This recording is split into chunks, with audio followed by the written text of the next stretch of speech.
18 horas e 30 minutos em Goiânia, a capital das mulheres mais bonitas do Brasil. O Tá Na Hora Goiás, o programa que não escolhe notícias, escolhe sim te informar, já está no ar e juntos vamos até às 19 horas e 20 minutos. Com muita informação, prestação de serviços, solidariedade e vamos começar dizendo que a semana começou com um caso daqueles. Uma adolescente de apenas 14 anos resolveu procurar o Conselho Tutelar de Aparecida de Goiânia para pedir ajuda. Ela tem apenas 14 anos. A mãe, que deveria cuidar e dar amor, é suspeita de fazer exatamente o contrário. E para piorar toda a situação, ela está grávida. Vamos ao vivo com Elias Júnior, que traz todos os detalhes desta notícia. Boa noite, Elias. Muito boa noite para você, Sandy Júnior. E para piorar ainda mais a situação, tem outras crianças envolvidas nesse caso. O Conselho Tutelar foi acionado por essa adolescente de 14 anos de idade. E aí o Conselho evidentemente entrou na cena. E o resultado é que a mãe está aqui, ó, na central de flagrantes da cidade de Aparecida. Foi presa numa ação da GCM também da cidade, Conselho Tutelar. Ao meu lado a conselheira Eli Tarantes. Conselheira, muito boa noite para você, para os nossos queridos colegas da GCM. Ação rápida a partir do momento do comunicado, resultando na prisão da mãe. O Sandes ficou assustado quando teve conhecimento que a adolescente de 14 anos está gestante, mas só que, como eu disse, a situação é pior. Outras crianças envolvidas nesse caso. Conta os detalhes pra gente, pra audiência aqui do nosso Tá Na Hora Goiás. Muito boa noite. Boa noite, Sandy. Boa noite a todos que estão acompanhando o telejornal. O que ocorreu? Essa adolescente buscou um apoio do Conselho Tutelar após ela ter sido acolhida por um homem, onde ela informou que há 5 dias a própria genitora havia colocado ela para fora de sua residência. Com isso, essa pessoa que acolheu orientou ela a buscar informações e orientação ao Conselho Tutelar. Chegando lá, nós acolhemos essa adolescente. Ela chegou por volta das 7 horas da manhã, o conselho ainda não estava nem aberto. Teve um conselheiro que chegou, que a acolheu, conversou com ela e diante disso, ela disse que o atual companheiro da mãe é de alto risco, é uma pessoa agressiva, alcoólatra, e daí a gente pediu prontamente o apoio da GCM. Eles chegaram ao local, atenderam conosco e nós fomos até a residência, onde podemos constatar uma situação ainda pior.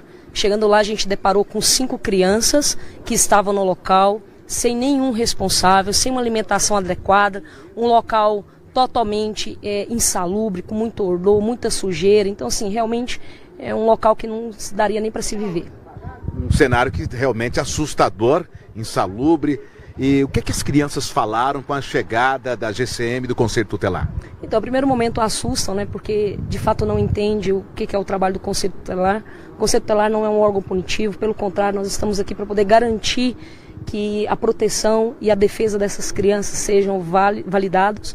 Então, a partir do momento que a gente vai conversando, uns vão chorando, a gente explicou que de fato a gente estava ali para poder proteger eles, e ao ser questionado onde está a mãe, fala: a mamãe saiu, a mamãe não está aqui, aí de repente solta uma coisa dali, não, a mamãe está na distribuidora com o namorado dela, e começa a ir verbalizando as situações. Como é que foi o desdobramento aí dessas informações? Então, diante de todo o procedimento realizado juntamente com o pessoal da GCM, que fez a abertura do RAI, do atendimento a ser prestado a essas crianças, e naquele momento ali a mãe meio que apareceu totalmente corrida, ela chegou correndo porque relatou que alguém foi até o local onde ela estava, que era uma distribuidora, que de fato ela estaria na distribuidora com o companheiro, informando para ela que o Conselho Tutelar, juntamente com a polícia, estaria na sua residência. Agora, em relação a mais detalhes sobre a situação lá dessa casa, você pode contar mais detalhes para a gente que está acompanhando a nossa audiência aqui do nosso Tá Na Hora, em relação ao que as crianças falaram, sobre a alimentação, sobre a questão da falta do cuidado em relação a cada um delas? Inclusive é um local que existem outros moradores, A gente deparou ali com mais 4 famílias que residem ali no mesmo lote. E o fluxo de pessoas, inclusive de pessoas que fazem uso de bebida alcoólica, o fluxo de pessoas em situação de rua que frequentam o local, então é um acesso bem livre e preocupante. Agora, especificamente no local onde estavam as crianças, onde elas residem, é uma residência ali com 2 cômodos e um banheiro, literalmente assim, muita desorganização mesmo, havia larvas na pia, vasilha suja, o banheiro sujo, muito odor, local muito bagunçado, roupas espalhadas e a geladeira vazia, não existia itens básicos, né? Um arroz, um feijão, que pudesse falar assim que havia um mantimento ali, não. Em relação a essa família, tinha algum registro? Porque esse quadro aqui é um quadro, assim, como você disse, vizinhos ali. Ninguém tinha falado nada antes em relação a essa família, a essa mãe? Não, por incrível que pareça, muitas pessoas vendo essa realidade não havia acionado o Conselho Tutelar.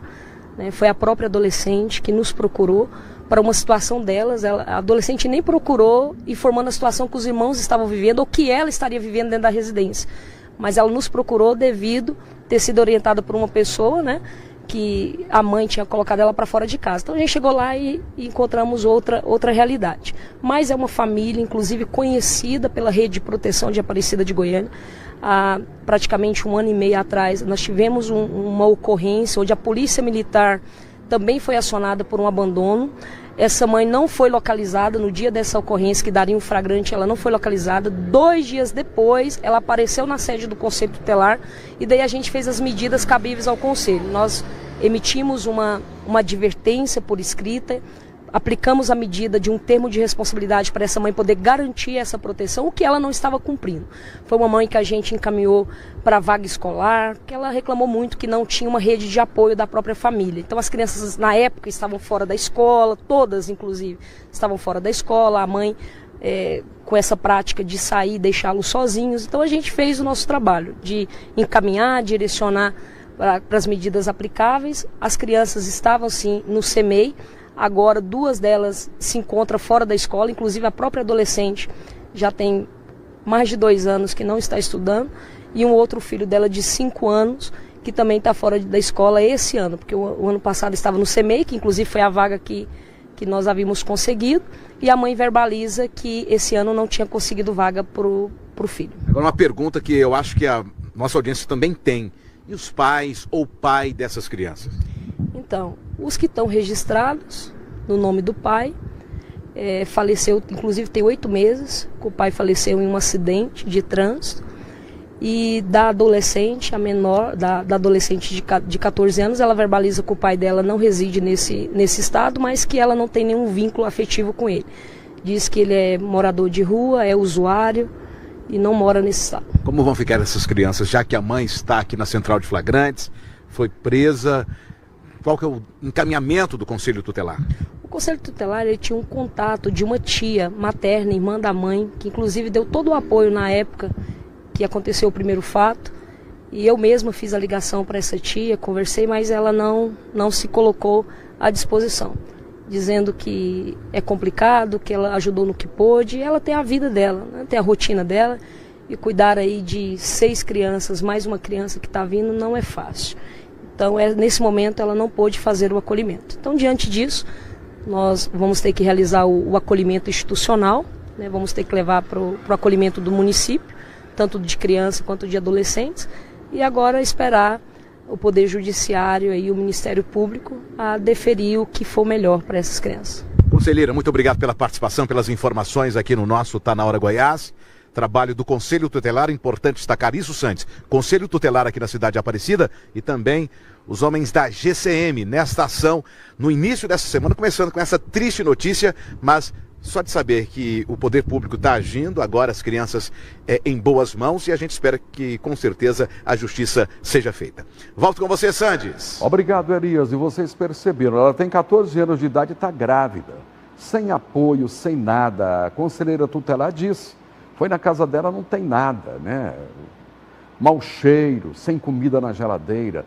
Enfim, uma menina de 14 anos completamente abandonada pela família, pela mãe. Por isso que ela foi à procura do Conselho Tutelar. E agora, o Conselho Tutelar agindo, ela vai ter respaldo do poder público para sair desta situação penerosa que dá pena também. Durante uma operação da Rotan, um homem suspeito de integrar uma facção criminosa entrou em confronto com policiais. Segundo a corporação, houve troca de tiros e o suspeito acabou sendo baleado e não resistiu. Isso foi na casa dele.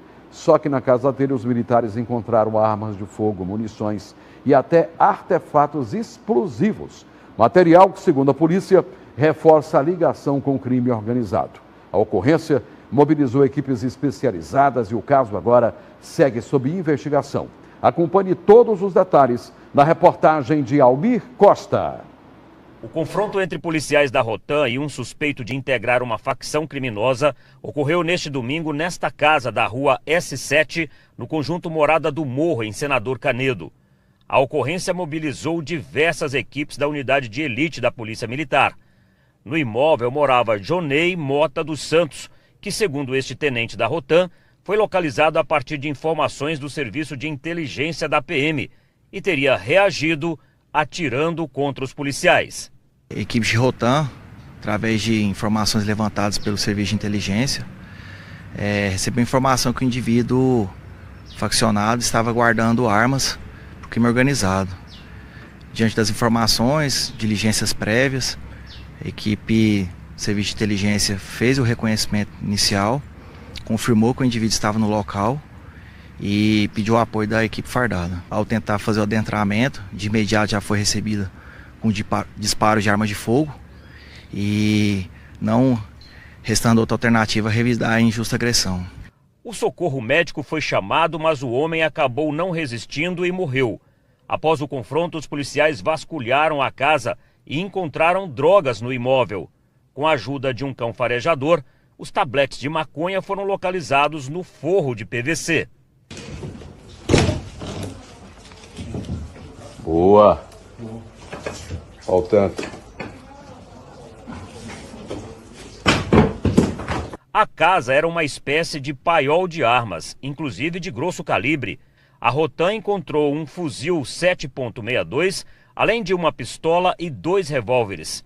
O homem que morreu no confronto ainda guardava em casa 2 artefatos explosivos, que foram detonados pelo esquadrão antibomba.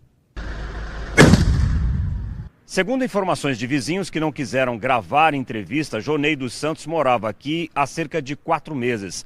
Ele morava com a mãe, que se mudou do local há 30 dias. Ainda de acordo com esses vizinhos, a casa era usada como ponto de venda de drogas. Jonei Mota dos Santos possuía diversos antecedentes criminais. Eram ao menos 12 passagens por crimes graves. O indivíduo tinha histórico de crimes violentos, como o crime de roubo, 3 passagens pelo artigo 157, diversas outras passagens criminais, como desde ameaça até mesmo resistência. Ele tinha uma quantidade de armas e drogas, e essas armas poderiam ser destinadas desde aluguel até mesmo vendas, Inclusive o próprio fuzil, esse calibre 7.62. E ele também usaria esses artefatos? Era um artefato que poderia ser usado para a prática de crime? Com certeza. Isso aí até mesmo daria para estimar aí um eventual possível novo cangaço, um roubo a banco, algo nesse sentido. Daí as informações. E vamos continuar dizendo que a Guarda Civil Metropolitana de Goiânia agiu rápido e localizou os autores de um furto de canos de cobre de um centro educacional infantil na região sul da capital. Além dos suspeitos, o receptador do material também foi identificado e preso. A GCM foi acionada pela diretora da unidade após o furto dos canos de cobre dos aparelhos de ar-condicionado.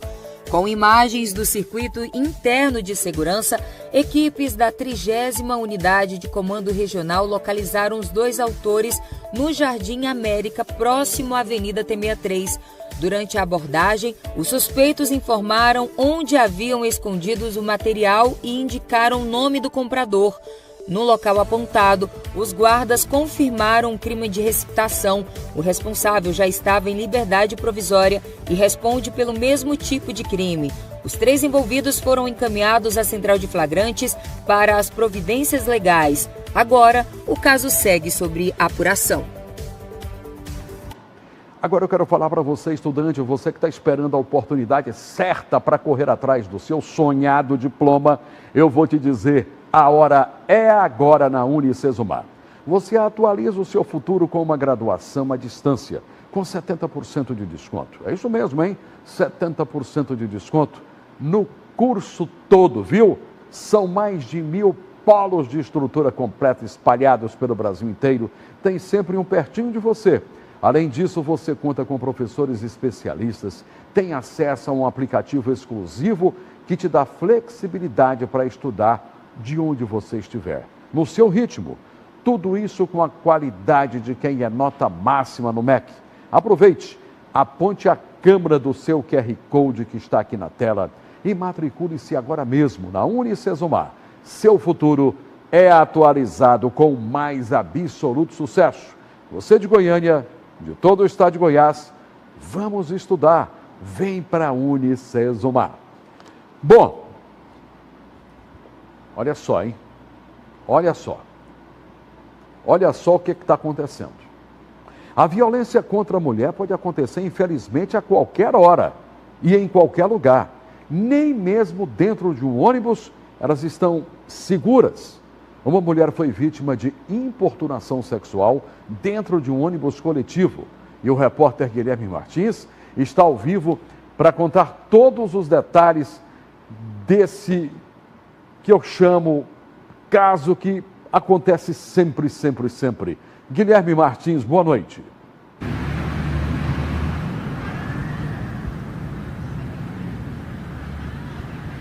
Absurdo e lamentável, né, Sandes? Uma excelente noite para você, uma boa noite também para todo mundo que está acompanhando a gente aqui no Tá Na Hora Goiás.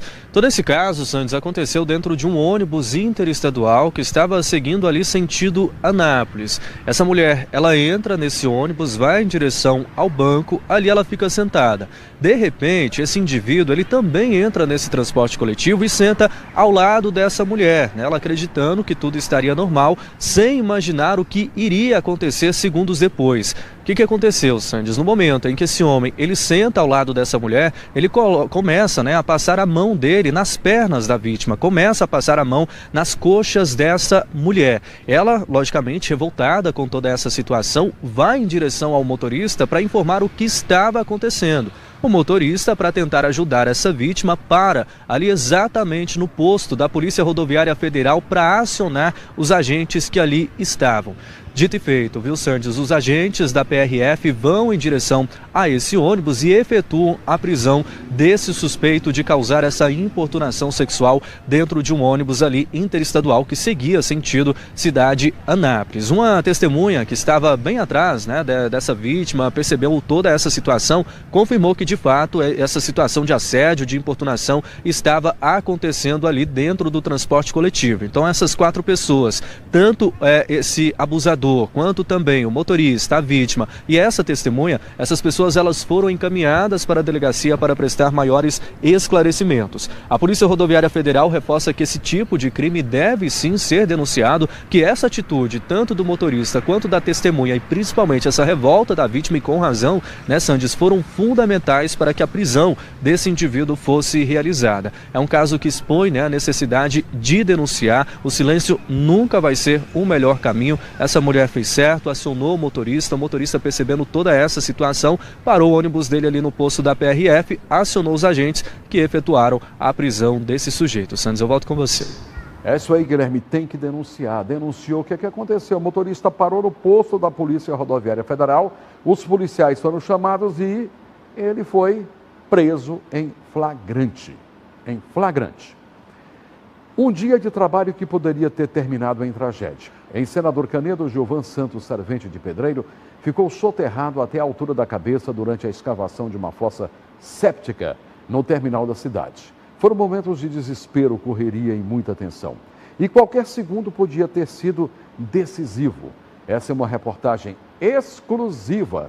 E nós voltamos com o nosso repórter Guilherme Martins, que falou ao vivo, mas que agora vai contar pra gente como tudo aconteceu. Deitado no sofá, com os movimentos limitados pela dor, o servente de pedreiro Gilvan Santos revive em silêncio o momento que quase terminou em tragédia. As marcas do soterramento ainda estão no corpo e na memória. Estava jogando a terra para fora na pá, Basicamente a distância de 5,20 metros para 5,40 de altura. Quando pensei que não vinha água descendo, aí comentei com os meninos, a água tá descendo. Os meninos falaram, é da lona, eu falei, não é não. Aí o que carpinteiro foi lá rapidinho, veio de baixo assim, aí a água abriu mais o buraco. Aí no que foi abrindo, Nós falou a água, que não era nós 4 de uma vez, correu tudo pro rumo da escada. Ficou um perto do outro no jeito que o barranco, quando desceu, imprensou nós tudo um junto do outro. Aí eu fui soterrado, né? Fiquei lá no buraco por último. Aí foram tirando de 1 em 1, abasamento de 3 horas para umas 3h30 dentro do buraco, para 4 horas por aí. Gilvan ficou soterrado até a altura da cabeça. Sem conseguir se mexer, começou a passar mal. Sofreu fratura no joelho e nos ombros. Chegou a ser encaminhado para o Hospital de Urgências de Goiânia, mas foi liberado para aguardar a cirurgia em casa. E aí tá nessa situação aí, com a perna, uma tá quebrada, um joelho, o outro joelho tá com os rongamentos tudo rompido, dor no ombro que tá bastante, que eu não tô aguentando nem virar para nenhum lado. Parecendo que tá tudo aqui por dentro do pulmão, tudo atacado, nas costelas, nas costas. Sentindo bastante dor, tomando medicamento, não tá resolvendo nada. Precisava da cirurgia no joelho e no ombro, que é o mais que tá doendo. E tô esperando aguardar aí, em nome de Jesus, para ver se sai rápido, porque não tô dando conta nem de dormir. A apenas 3 casas de distância mora um vizinho que também viveu o mesmo pesadelo. O servente de pedreiro Ivan Gonçalves, quem percebeu que o colega estava soterrado. Quando eu olhei assim, já vi a avalanche. Aí eu corri, no que eu corri, eu chamei os colegas. Gente, sai daí. Aí eles pegou e impressou tudo na parede. Eu fiquei de costas, e ficou na minha frente, outro de banda, e o outro assim, que ficou subterrado totalmente, que eu tirei a terra do rosto dele. Mas o outro assim, que estava mais assim, aí eu peguei, falei, tá faltando um. Aí o menino bateu a mão assim, parece que tá aqui. Eu peguei e tirei a terra do rosto dele, já estava sem fogo, em ânsia, e consegui me dar uma aliviada. Logo chegou um colega lá também, de outra área lá que estava prestando serviço, já começaram a fazer os primeiros socorros. Mas a equipe de bombeiro depois chegou logo depois, e pela muita sorte nossa, o livramento que eu chamo, né? Além de Gilvan e Ivan, outros 2 operários também foram atingidos no barranco de 5 metros, mas tiveram ferimentos leves e passam bem. O acidente aconteceu aqui durante a escavação para a construção da fossa séptica do terminal de Senador Canedo. A estrutura principal já havia sido reformada e entregue em dezembro do ano passado, mas essa etapa, as obras estavam sendo realizadas por uma empresa terceirizada. Os trabalhadores afirmam que não estavam usando equipamentos de proteção. Como a gente consegue perceber, a área foi isolada e as circunstâncias do acidente devem ser apuradas. A empresa responsável pela obra tem prestado assistência aos trabalhadores. 2 dias depois do acidente, uma lona foi colocada para cobrir a área onde o barranco cedeu. O terminal continua interditado. Do lado de fora, uma estrutura provisória foi montada para o embarque e desembarque dos passageiros. Enquanto isso, Gilvan e Ivan tentam retomar a rotina. Mas a vida agora é dividida entre a recuperação e a lembrança de um dia que eles dizem que nunca vão esquecer. O que passou na cabeça do senhor quando o senhor percebeu ali a terra cedendo? Aí eu vi a morte. Tinha condição, tinha saído, eu estava 5 metros de altura. E estava chovendo bastante na hora? Na hora não estava chovendo não, mas à noite choveu demais. Ali é úmido, terra batida. O senhor chegou a receber atendimento médico? Sim, a empresa deu assistência, levou a gente para o hospital. Aí naquele momento que eu cheguei lá, que eu aliviei mais, que o joelho não chegou a quebrar. Mas a médica falou, daqui a um mês praticamente você não pode trabalhar e não pesar. Então até o momento eu não posso dizer que não deram assistência, vamos ver da agora para frente. Né? Mas até o momento, levaram, trouxe aqui para casa, tudo correto. Mas eu creio que é falta de planejamento. Porque você vai fazer uma obra. Tem que ter escoramento. Todo movimento que eu faço dói mais ainda, não tô dando conta nem de beber um copo d'água direito. Tô tomando os remédios aqui em 7 horas, mas parece que a dor não tá querendo sair não, tá piorando. Tô aguentando mexer com nada quase. Tá nessa situação aí, a pecuária aí. Essa situação, infelizmente, acabou gerando algo traumático para o senhor. Você comentou agora há pouco que não está conseguindo dormir. Quando o senhor tenta dormir, qual que é a cena que vem na cabeça do senhor? Quando a pessoa tenta dormir, vem a cena que tá vindo aquele rumo de terra, né? E a gritaria dos meninos e eu também do meu lado, nós pedindo socorro. Parecia um negócio muito estranho, aquela monte de terra na nossa frente. Graças a Deus, nós temos que agradecer muito o bombeiro, que se não fosse ele, nós não estávamos nem vivos. Essa situação. O Gilvan, deitado na cama, que acabou de falar com o Guilherme, precisa passar por cirurgia o mais rapidamente possível.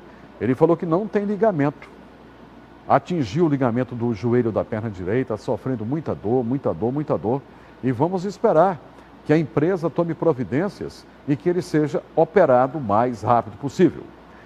Um assaltante com família feita de refém terminou em confronto com a polícia militar e na prisão dos 2 suspeitos. A ação foi registrada por câmeras de segurança e mostra o momento exato da invasão. Vamos conferir com Sheila Araújo. As imagens flagraram quando a mulher aguardava uma entrega na porta de casa no setor Vereda dos Buritis e foi surpreendida por 2 criminosos. Ela foi empurrada para dentro da residência e, na sequência, a família passou a ser mantida sob ameaça, enquanto os suspeitos recolhiam os objetos de valor. Os assaltantes conseguiram levar computador, joias e celulares. Mas a resposta da Polícia Militar foi rápida. Em menos de 1 hora, equipes do 42º Batalhão localizaram suspeitos. Durante a tentativa de abordagem, um dos criminosos entrou em confronto com os policiais no Jardim Curitiba. Ele havia deixado o sistema prisional há apenas 1 semana e possuía 5 passagens por roubo, além de registros e lesão corporal. O segundo envolvido se entregou sem resistência. Ele também tinha antecedentes por roubo, porte ilegal de arma, corrupção de menor e tráfico de drogas. Os 2 foram encaminhados, presos à central de flagrantes e agora o caso segue sob investigação. Tá aí. Agora eu quero falar para vocês que chegou a hora de eu falar dessa delícia que chegou para ficar na minha casa e na sua também. Eu estou falando do Bono Arroz que eu experimentei e não troco por nenhum outro. Bono Arroz, você pode reunir a família, os amigos, todo mundo pode reunir.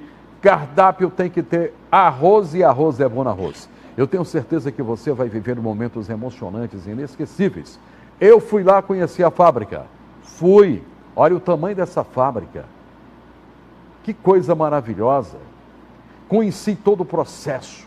Ele é produzido e selecionado com o mais alto padrão de qualidade. O arroz Bono Arroz é tudo isso que eu estou falando para vocês. Então, se você chegar numa mercearia, no supermercado, e não tiver Bono Arroz, bata a mão na mesa e fala, aqui eu não volto mais. Aí você vai ver que o gerente vai falar, pode voltar, que vai ter Bono Arroz. Então, Bono Arroz é o seu melhor arroz. Compre, porque esse aqui eu garanto. Vida que segue, programa também. Daqui a pouquinho vamos realizar mais um sonho no nosso quadro Eu Preciso de Você. Ela vem representar o marido, hein? E o marido quer um curso muito bom, que eu tenho certeza que logo, logo ele vai arrumar um emprego se ele conseguir esse curso. Porque agora vamos trazer inteligência emocional.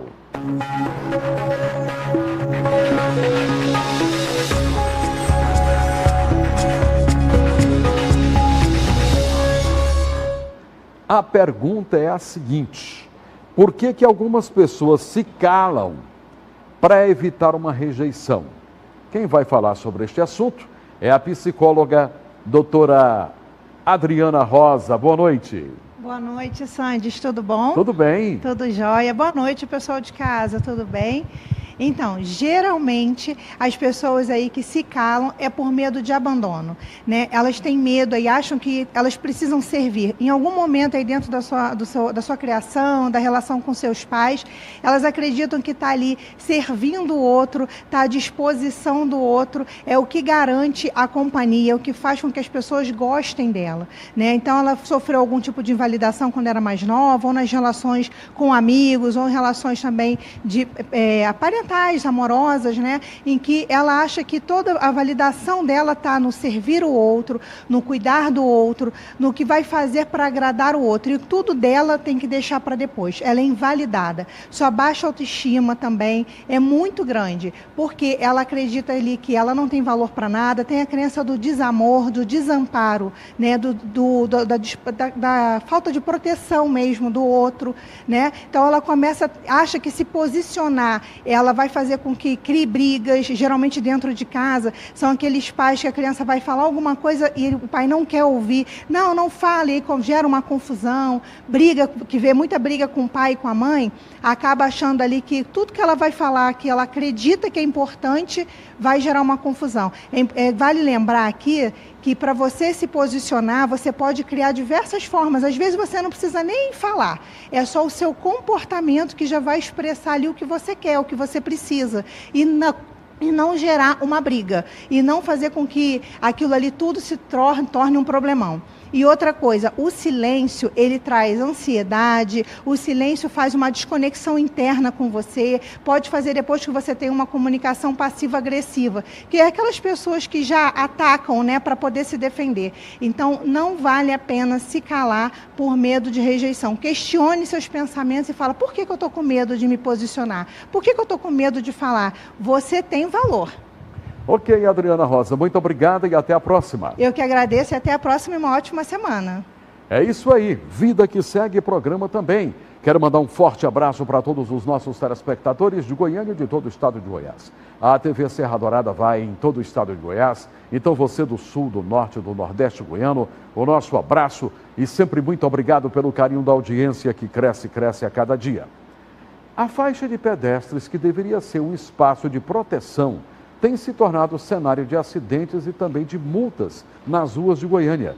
Imprudência, excesso de velocidade, distração ao volante. Na reportagem, você vai acompanhar e vai ter todos os detalhes de prestar atenção para você não ultrapassar a faixa de pedestre. O movimento frenético nas ruas de Goiânia esconde um perigo que tem crescido em números alarmantes. O desrespeito a quem tenta atravessar a pé. O que deveria ser um refúgio de segurança, a faixa de pedestres, virou cenário de multas e, pior, de tragédias. Para tentar frear essa imprudência, os órgãos de trânsito apostam em engenharia e educação. Projetos como o Esquina Segura tentam garantir que o motorista veja o pedestre antes que seja tarde demais. Nós temos diversas campanhas que são realizadas ao longo do ano e a faixa pedestre é uma delas, até porque é um trabalho que a gente faz constante. Nós temos as portas de escola em que nossas equipes ficam lá orientando a travessia dos alunos, das crianças. Nós temos pontos em que a fiscalização também eletrônica funciona, a fiscalização por vídeo monitoramento. Então, esse ano a gente vai sim trabalhar várias campanhas, mas também reforçar a fiscalização, a orientação. Só nos últimos meses, as autuações por não dar preferência ao pedestre saltaram drasticamente na capital. Nossa fiscalização realmente ela aumentou devido também ao nosso novo formato de fiscalizar, que seja através das câmeras, através das campanhas também.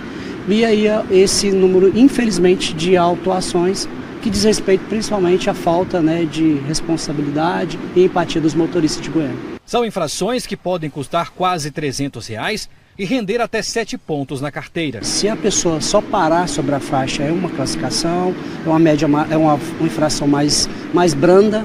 Aquele que estaciona sobre a faixa de pedestre é um outro tipo de infração, ela é um pouco mais grave. E aquele que deixa de dar prioridade é gravíssima. Aquele que não espera o pedestre atravessar, que ele coloca em risco ali o pedestre, essa infração é a mais grave, que é registrada pelo Código de Trânsito Brasileiro. Durante a reportagem, flagramos uma idosa colocando a própria vida em risco. Mesmo a poucos metros da faixa de pedestres, ela muda a direção e atravessa em meio ao trânsito movimentado. Você, como motorista, respeita exatamente o que manda o Código Brasileiro de Trânsito a respeito da faixa de pedestre? Com certeza. Eu também, como passageira, também como pedestre, tem que respeitar, parando antes. E agora a gente tem as faixas das motos também, então vamos parar um pouquinho antes, respeitar todo mundo, que aí o trânsito flui melhor, não é? Tem um porém, assim que fecha o sinal vermelho desse lado, aquele lado lá já abre. Se a pessoa não ficar atento, pode correr um acidente também. Ou seja, o pedestre tem que ficar também de olho no que está acontecendo. Exatamente. Agora já desse outro lado, quando abre, aí já dá um tempinho para o pedestre poder passar. Seria muito bom se eles pudessem revisar esse tempo quando o sinal vermelho para poder atravessar. Existe também aquela parte que é fundamental e ela é feita pelo próprio pedestre. Ele tem que também ter algumas instruções para que ele não se envolva em um acidente, não cause um acidente. Quais são as orientações para o pedestre nessas ocasiões? A gente entende que o Código de Trânsito Brasileiro ele fala que o pedestre é o mais vulnerável, e todos têm que cuidar disso, todos os motoristas, seja veículos pequenos, motocicletas, caminhões, ele tem que dar prioridade para o pedestre. Mas a gente também entende que o pedestre tem que fazer seu papel. Ou seja, ao chegar próximo à faixa, ele precisa fazer a travessia, ele tem que sentir que o motorista ouviu, ele tem que aguardar os motoristas pararem com segurança para ele fazer a travessia. Muitas vezes a gente percebe que alguns pedestres, eles chegam na faixa e já entram de uma vez, sem olhar, sem ter atenção. Uma vez que nós podemos ter alguns veículos que têm pontos cegos ali, às vezes o motorista nem percebeu que tinha um pedestre atravessando, isso pode acontecer também. Então o que a gente pede? Chegou próximo à faixa, acene, espere os carros parar, sinta que o motorista visualizou você, só para aí sim iniciar a travessia. E a pressa, muitas vezes aliada ao álcool, não escolhe hora. Em Caldas Novas, este flagrante mostra o perigo real. Uma moto em alta velocidade atingiu uma mulher no momento em que atravessava a faixa de pedestres. Com o impacto, a vítima é lançada ao chão.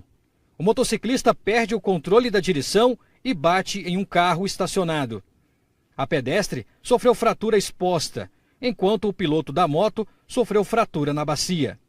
Para a Polícia Militar, o condutor de 27 anos admitiu ter ingerido bebida alcoólica. Você lembra do acidente lá direitinho? Não. Não lembra de nada? Não de nada. Não lembra que você atropelou ninguém, não? Não.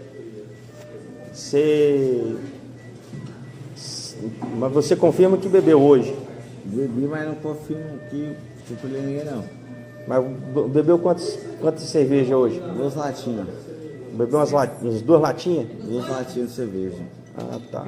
Aí você não lembra do acidente direito, como é que foi? Não.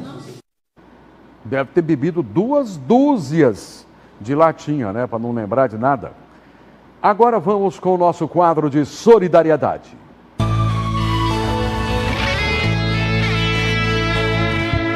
Estou aqui todos os dias para realizar o seu sonho. É por sorteio, você sabe, mas pode escrever.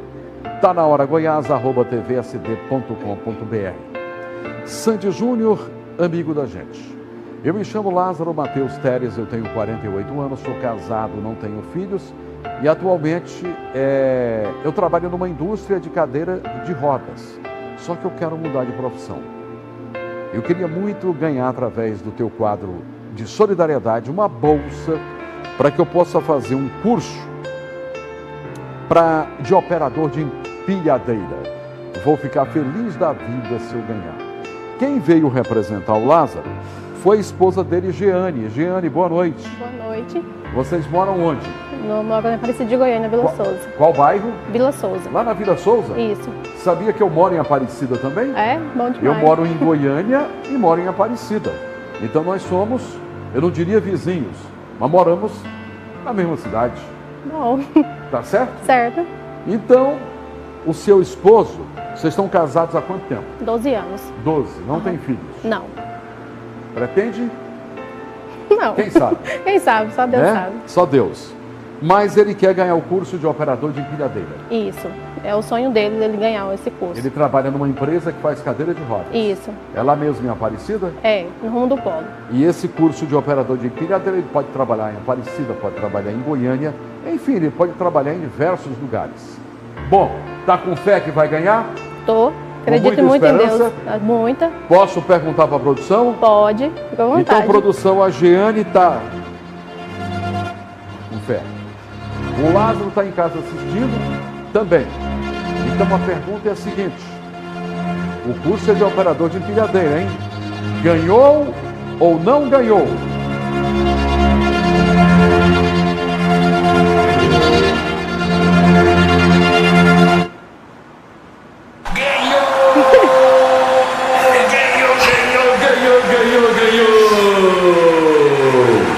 Um presentão de Move Máquinas. Olha aqui o endereço da Move Máquinas: Instagram, telefone, fixo, WhatsApp, tudo mais. É uma loja bonita.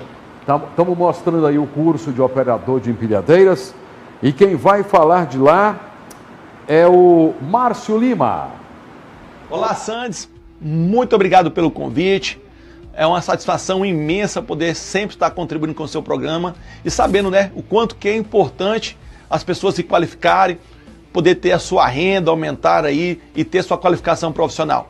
Sandes, aqui o Grupo Move Máquinas, você já sabe, estamos há mais de 17 anos no mercado, já formamos mais de 4 mil operadores de empilhadeira e podemos dizer que somos hoje a melhor e maior escola de curso de operador de empilhadeira do estado. Então, meu amigo, você acabou de ganhar um curso de operador de empilhadeiras aqui da Movimáquinas.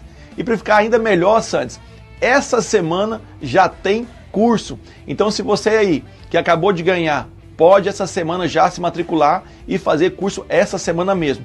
E para vocês que estão nos assistindo, desejam se qualificar, ter um curso de operador de empilhadeira, entre em contato conosco, estamos aí à disposição para poder atender vocês. Sandes, gratidão e mais uma vez, muito obrigado pelo convite de poder participar do seu programa.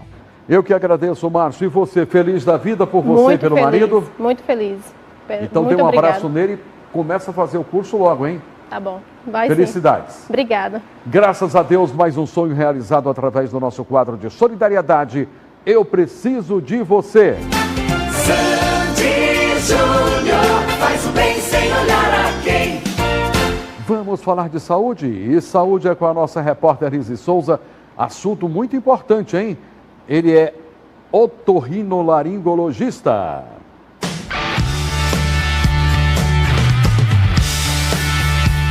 Boa noite, Sandes. Boa noite, pessoal de casa. Uma excelente semana aí para todos vocês. E hoje eu estou aqui no nosso quadro Saúde é o que Interessa. Durante toda essa semana, a gente vai conversar com o Dr. Abílio Vilela. Ele que é otorrino. Boa noite, doutor. Boa noite. Tudo bem, Liz? Boa noite, Sandes. Boa noite, pessoal de casa. Obrigado pela oportunidade de estar aqui falando sobre cirurgia estética da face. Doutor, para começar, existe uma idade ideal para fazer a rinoplastia? Existe. A rinoplastia ela deve ser feita a partir dos 15 anos de idade.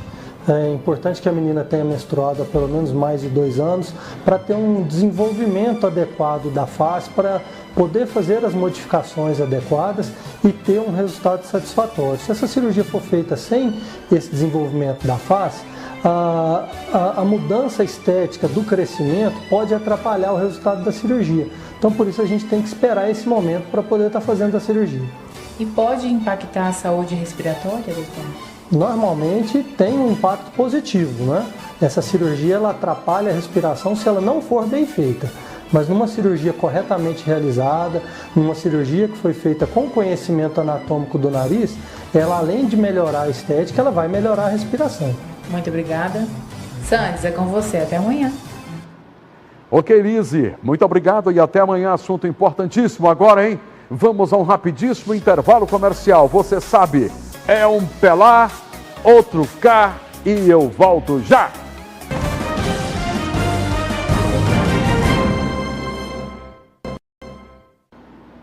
Final de semana chuvoso em Goiânia e em boa parte de Goiás. Como é que vai ser a previsão do tempo para esta semana? Vamos conferir. Semana começando e também com um alerta para o estado de Goiás. Como podemos observar no mapa, na imagem satélite, muita nebulosidade e áreas de instabilidade. Tudo porque nós teremos aí a combinação calor-umidade no decorrer da semana. Então, um alerta para chuvas e chuvas essas que podem evoluir para tempestades, com rajadas de vento e também raios. Então, muita atenção durante essa semana, porque boa parte do Brasil vai ter muita chuva. Já na quinta-feira nós teremos o avanço de uma nova frente fria que vai também auxiliar na manutenção dessa nebulosidade. Então, temos muita nebulosidade da região norte, temos calor diurno, né? Durante o dia, todo aquele calor que é acumulado na atmosfera vai desenvolver áreas de instabilidade. Então, essas chuvas serão irregulares, mas sim chuvas em formato de tempestade. Nesse final de semana nós tivemos chuvas em Umas com 68,4 milímetros, dando um exemplo aqui, em 1 hora e praticamente 1 hora e 40, que causou grandes alagamentos em toda a cidade. E em outras cidades também, com bons volumes de chuva. Então, muita atenção, porque essas chuvas vão continuar acontecendo aqui no estado de Goiás e alerta, sim, para os próximos dias. Guarda-chuva na mão e capa de chuva, porque vai continuar chovendo. Confira agora o que foi destaque neste final de semana no nosso Giro de Notícias Policiais. A polícia de Formosa prendeu preventivamente um homem investigado por abuso contra uma adolescente. Segundo as investigações, ele teria iniciado um relacionamento com a vítima quando ela tinha apenas 12 anos. Mesmo após a abertura do inquérito, o suspeito continuou se encontrando com a menor. Celulares, objetos foram apreendidos, ele está preso e o caso segue sob investigação. E a violência também chegou dentro de casa. Em Rio Verde, um homem foi preso em flagrante após ameaçar o próprio pai de criação, um idoso de 90 anos. Segundo a vítima, ele exigia dinheiro para comprar drogas e bebidas e usava intimidação constante. O suspeito foi encontrado alterado, resistiu à abordagem e acabou detido.